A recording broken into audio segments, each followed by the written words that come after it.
말씀 보겠습니다. 데살로니가 전서 5장 9절로 13절 말씀입니다. 데살로니가 전서 5장 9절로 13절 한 절씩 교독하시겠습니다. 9절 하나님이 우리를 세우심은 노하심에 이르게 하심이 아니요 오직 우리 주 예수 그리스도로 말미암아 구원을 받게 하심이라. 예수께서 우리를 위하여 죽으사 우리로 하여금 깨어있든지 자든지 자기와 함께 살게 하려 하셨느니라. 그러므로 피차 권면하고 서로 덕을 세우기를 너희가 하는 것 같이 하라. 형제들아 우리가 너희에게 구하노니 너희 가운데서 수고하고 주 안에서 너희를 다스리며 권하는 자들을 너희가 알고. 13절 같이 읽겠습니다. 시작. 그들의 역사로 말미암아 사랑 안에서 가장 귀히 여기며 너희끼리 화목하라. 아멘. 우리 9절 우리 신앙생활을 하면서 항상 어떤 위기의 순간들 또 혼란의 순간들 정체와 좌절의 순간들에 절대로 잊지 않아야 될 고백입니다. 9절 같이 한번 읽겠습니다. 시작. 하나님이 우리를 세우심은 노하심에 이르게 하심이 아니요 오직 우리 주 예수 그리스도로 말미암아 구원을 받게 하심이라. 우리가 분명히 확실해야 될 것이 있습니다.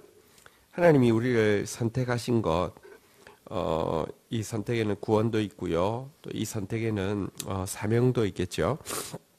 이 선택은 한번 따라하겠습니다. 노하심에 이르게 하심이 아니요 구원을 받게 하심이라. 진노를 위해서 부르신 것이 아니라 구원을 위해서 부르셨다는 것입니다. 여러분 하나님의 마음은 언제나 우리의 그 축복 또 우리의 행복이지 우리에게 가장 좋은 것으로 채워주시는 것이지 저주하고 싶은 마음, 우리를 유혹해서 이렇게 함정에 빠뜨리는 마음, 우리에게 안갚음을 하려는 마음, 이런 것이 전혀 있을 수 없다는 것입니다. 이것은 영원토록 100% 완전합니다. 이 거짓된 사랑은요, 남김없이 빼앗으려는 것이고 이 거룩한 사랑은 아낌없이 주려는 것인데 인간은요 만약 주려고 해도 자기가 주려고 하는 것 속에 온전한 것이 있을 수 없고 완전한 것이 있을 수 없기 때문에 내가 준 것이 상대방에게 고통이 될 수 있습니다. 그러나 하나님은 아낌없이 주시는데 그 안에 회전하는 그림자도, 다시 말하면 어떻게 보면 좋은 것 같은데 그 배면을 보면 뒷면을 보면 어둠이고 그림자 같은 영역이 하나님께는 불가능합니다. 가장 완전한 것, 가장 좋은 것, 가장 선한 것, 이것이 전부 다 온전하신 빛들의 아버지께로부터 우리에게 임한다고 했습니다. 어쨌든 하나님 주시는 모든 것은 구원이지 진노를 위함이 아닙니다. 축복이지 저주를 위함이 아닙니다. 성경에 무엇이라고 이야기합니까? 자기 아들을 아끼지 아니하고 우리 모든 사람을 위하여 내어주시니가 어찌 그 아들과 함께 모든 것을 선물로 주시지 않겠느냐, 은사로 주시지 않겠느냐, 이렇게 이야기하고 있습니다. 자, 그런데 현실을 보면 어떤 경우는 하나님께서 우리에게 허락하신 것이 진노처럼 보일 때가 적지 않아 있습니다. 그것이 현실입니다. 아무리 생각해도 고통 같고, 아무리 생각해도 혼란 같고, 아무리 생각해도 너무 무거운 것 같고, 이럴 때가 분명히 있습니다. 여러분 그 데살로니가 그 교회에게 편지를 쓰는 그 당시로 한번 가서 생각해 보십시오.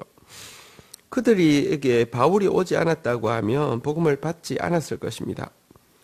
복음을 받지 않았다고 하면 그들에게 있는 박해가 없었을 것이고요. 박해가 없었다고 하면 그들 중에 소중한 사람들과 사별하는 일이, 급작스럽게 사별하는 일이 없었을 것입니다. 사실 이 데살로니가 교회의 이 종말론에 대해서 쓸 수밖에 없었던 중요한 이유가 박해로 말미암은 사별들이 무수히 있었던 것을 우리가 알 수 있습니다. 그렇게 생각하면 바울이 안 왔으면 이 모든 일이 없었을 텐데 이런 생각을 할 수 있지 않겠습니까? 저희들이 당하고 있는 고통보다는 훨씬 더 그 결이 센 고통을 그들이 당하고 있었기 때문입니다. 복음이 안 왔다고 하면 이런 죽음이 없었을 텐데, 박해가 없었을 텐데 생각할 때 복음이 이게 진노를 위해서 주어진 것 아닌가 이런 생각 할 수 있지 않겠습니까? 그러나 여러분, 우리가 진리를 믿어야 합니다. 잠시 감정은, 잠시 내 생각은 지금 내가 생각하는 것이 맞는 것처럼 보일 수 있습니다. 그러나 조금만 지나면 진리가 맞다는 것을 우리는 분명하게 보게 될 것입니다.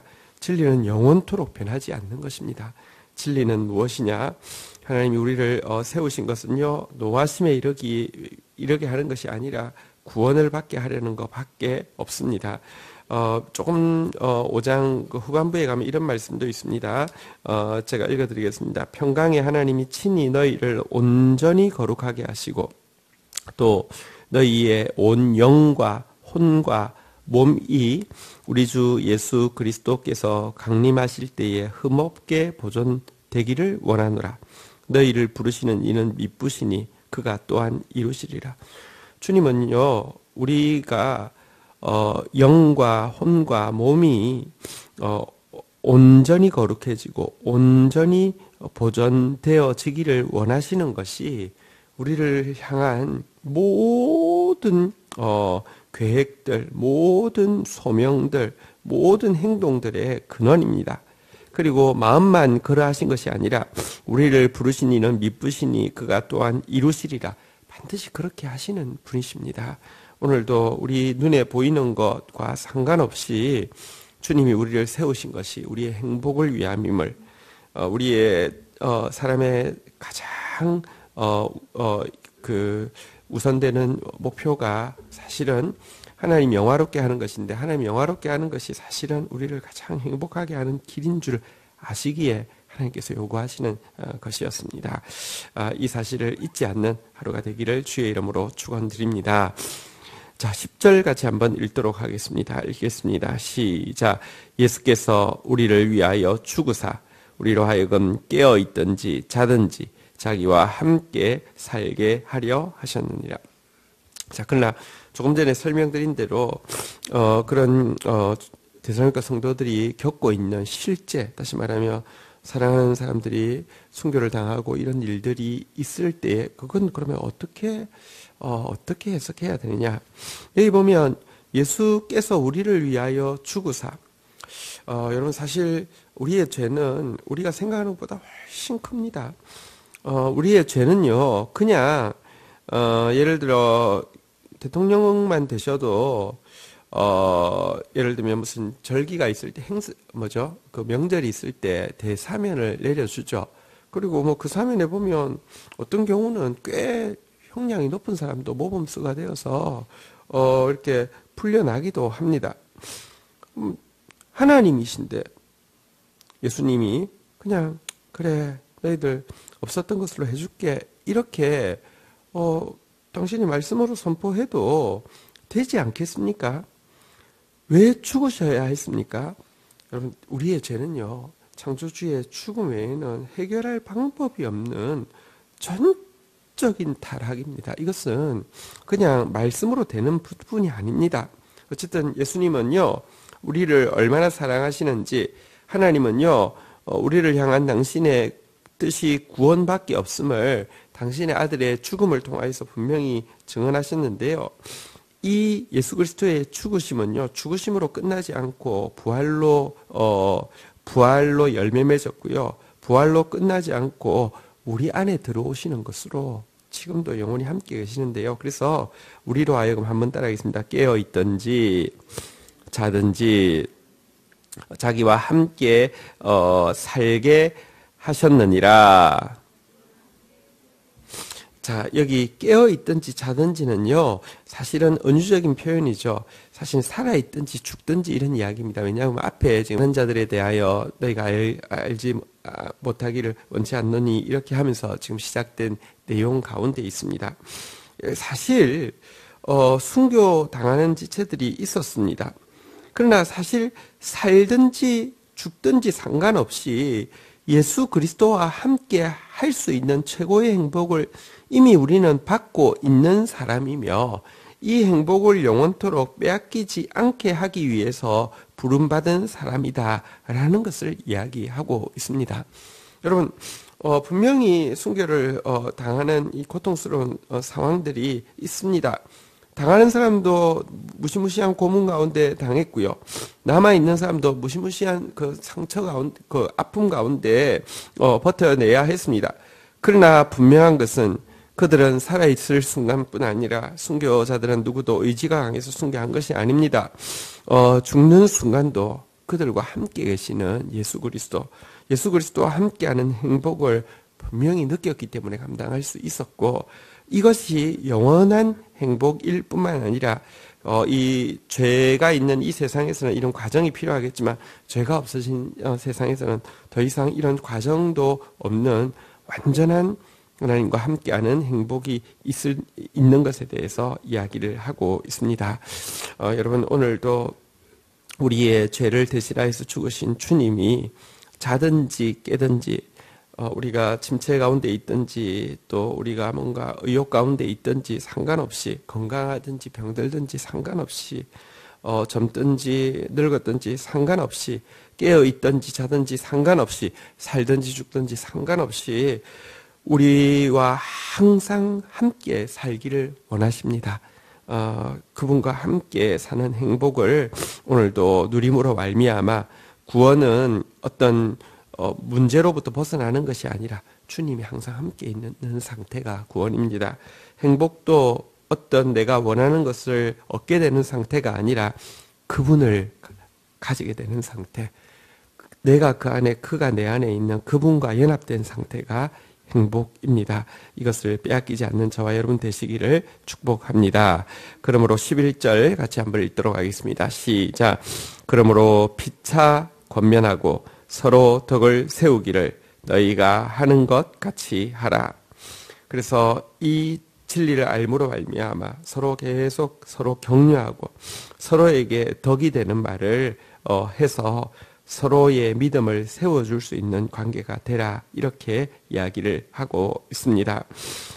성도가 함께 하는 이유는요, 두세 사람이 함께 하는 이유는요, 여러분들 믿음으로 격려하고 믿음으로 덕을 이렇게 상대방에게 세워줄 수 있도록, 이 믿음의 덕을 가질 수 있도록, 믿음의 덕을, 덕의 지식의 절제를 절제, 인내 경건을 경건의 형제 우애를 형제 우애 사랑을 더하라 그랬는데요. 어쨌든 이것 위에서 우리가 서로 존재하는 것입니다. 교회 공동체는 여러분 세상에 제일 무서운 것이 친구 뭐라고 하죠?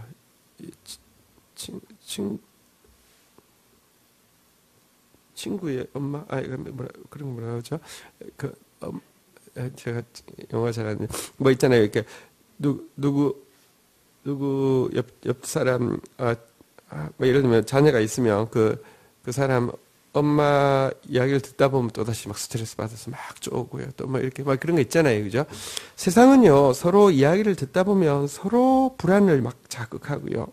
서로 막 질투를 자극하고요. 서로 막 깎아내리기 위함입니다. 스카이캐슬 보면 막 이제 그런 장면들이 많이 나오잖아요. 막 이렇게 서로 막. 근데 장소만 바꾸었을 뿐이지 교회 안에서도요, 사실은 두세 사람이 모여서 하는 것이 믿음이 아니라 불안을 막 심어주고요. 사실은요, 격려가 아니라 좌절감을 심어주고요. 덕을 세우는 것이 아니라 사실은 이 죄를 자꾸 부추기는 그런 일을 할 때가 혹시 절대로 있어서는 안 됩니다. 이것은 우리가 함께 하나님께서 모아주신 이유가 아닙니다. 각각의 짐이 만만치 않습니다. 그러나 우리는 진리 안에 있기 때문에 다시 한번 따라하겠습니다. 피차 권면하고 서로 덕을 세우기를 이것이 우리의 공동체가 존재하는 이유입니다. 자, 이어서 12절 우리 13절 교독하도록 하겠습니다. 형제들아 우리가 너희에게 구하노니 너희 가운데서 수고하고 주 안에서 너희를 다스리며 권하는 자들을 너희가 알고 그들의 역사로 말미암아 사랑 안에서 가장 귀히 여기며 너희끼리 화목하라. 네, 이제 형제들에게 부탁하고 있는데요. 너희 가운데 수고하고 주 안에서 너희를 다스리며 권하는 자들을 너희가 알아주라 이렇게 이야기하고 있습니다. 그들 가운데서 이렇게 리더가 되어서 수고하는 사람, 또 이 다스리는 사람, 또 이 돌아보는 사람을 너희가 인정하고 존중하고 이렇게 귀하게 여기라 이렇게 이야기를 하고 있습니다. 교회에는 또 공동체를 섬기기 위해서 하나님께서 직분자들을 세우십니다. 또 셀장을 세우시고 또 팀장을 세우시고 부장을 세우십니다. 여러분 또 안수직분자들 세우시고 또 권사님들 세우십니다. 이들의 수고에 대해서요 우리가 귀히 여기고 존중하고 이렇게 알아주는 것, 인정하는 것 이거 중요하다 이렇게 이야기하고 있습니다. 그리고 특별히 말씀으로 권면하는 자들에 대해서 더욱 귀히 여기라고도 또 가르치고 있습니다. 13절에 보니까요. 여기 한번 따라하겠습니다. 사랑 안에서 가장 귀히 여기며 너희끼리 화목하라. 교회 모든 리더들을 이제 사랑 안에서 가장 귀히 여기는 이런 모습들이 있어야 되고요. 특별히 말씀으로 권면하는 그 사역자들을 향해서 이와 같은 마음을 꼭 가져야 된다. 이렇게 성경이 계속 이야기하고 있습니다. 먼저 참된 말씀 사역자는요. 성도들 안에서 그리스도의 형상이 이루어지게 하는 것을 위해서 부름받은 존재입니다. 그리고 그 일을 이루는 데는 대가 지불이 필요합니다. 어린 아이 하나도 태어나게 하는데 9개월간의 잉태의 기간이 있고요. 해산의 수고가 동반되어지는데 영적 어미가 그리스도 닮은 자녀를 낳는다. 사실은 백지에서 시작하는 것이 아니라 마귀를 꼭 닮은 우리를 그리스도 닮게 만드는 데는요 정말 많은 대가 지불이 필요합니다. 진짜 해산의 수고가 필요합니다. 바른 말씀의 사역자는 이 같은 해산의 수고를 마다하지 않는 영적 어미가 될 때 그를 바른 말씀 사역자라고 이야기합니다. 그리고 또한 바른 말씀 사역자는 한 영혼을 바른 길로 인도하기 위해서 밤낮 노심초사하고 모든 수고를 아끼지 않는 목자가 될 때 그를 바른 말씀 사역자라고 이야기한다고 성경은 가르치고 있습니다. 어쨌든 우리 공동체에 세워주신 말씀 사역자들 영적 어미로서 또 영적 목자로서 영혼들을 위해서 수고하는 사역자들로 함께 자라갈 수 있기를 축복하고 또 뿐만 아니라 교회 성도들은 이들의 수고에 대해서 또 귀히 여기고 존중하는 것도 많이 필요합니다. 자, 그런데 한 가지 또 말씀 사역자가 기억해야 될 것은 존중받아야 되는 가장 중요한 이유는 나 때문이 아니라 내 안에 담겨 있는 보배와 같은 말씀 때문임을 또 분명히 잊지 않아야 합니다. 바울은 이렇게 이야기했습니다. 우리가 항상 예수의 죽음을 몸에 짊어짐은 예수의 생명이 또한 우리 몸에 나타나게 하려 함이라. 우리가 날마다 자기를 부인하는 이유는 그래야지만 이 말씀을 담고 있는 그릇인 내가 아니라 말씀 자체가 드러나기 때문이다 라고 이야기를 하는 것입니다. 계속 죽음을 짊어져야 하는 이유는 내가 죽어야지 말씀이 생명으로 나타나기 때문이다. 이렇게 이야기하고 있습니다.